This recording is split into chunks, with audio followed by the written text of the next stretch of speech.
Hello everyone, సఖియాలో నా signature finishings ఎలా ఉంటాయో జస్ట్ ఈరోజు మీకు ఒక 2 షేర్ చేసుకోవాలనుకుంటున్నాను. అది కూడా మెన్ కుర్తాలో. ఎప్పటి నుంచో షేర్ చేసుకోవాలనుకుంటున్నా, ఫైనల్లీ ఈరోజు చేసుకుంటున్నాను. ఇది చూసారా, ఇప్పుడు మెయిన్ ఫ్యాబ్రిక్కి అండ్ కాటన్ లైనింగ్కి స్టిచ్ కనిపించాలి. మామూలుగా బయట అయితే మీరు ఎక్కడ కొన్నా స్టిచ్ చేయించుకుని కూడా స్టిచ్ కనిపిస్తుంది. బట్ నాది లోపల మొత్తం ఎక్కడ మీరు చూసినా కూడా ఒక సింగిల్ స్టిచ్ కనిపించదు, మొత్తం కన్సల్ట్ ఫినిషింగ్ ఉంటుంది.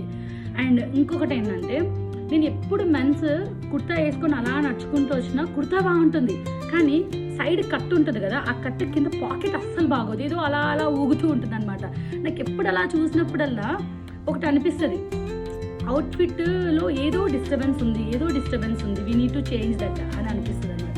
సో అప్పటి నుంచి నేను ఫిక్స్ అయ్యాను, మెన్ వాళ్ళకి పాకెట్ అనేది కంఫర్టబుల్గా ఇవ్వాలి, బట్ కట్ కిందకి ఇవ్వకూడదు అని. అలానే నేను ప్రతి కస్టమర్కి నా డిస్ప్లే పీసెస్ అయినా సరే ఎప్పుడు పాకెట్ కట్ పైకే ఉంటుంది అండ్ కింద కూడా అస్సలు ఆలబడదు. చూసారు కదా, ఈ 2 సిగ్నేచర్ ఫినిషింగ్స్ ఈరోజు షేర్ చేస్తున్నా. ఇంకా ఇలాంటివి తెలుసుకోవాలనుకుంటే follow the Sakhya official. Thank you.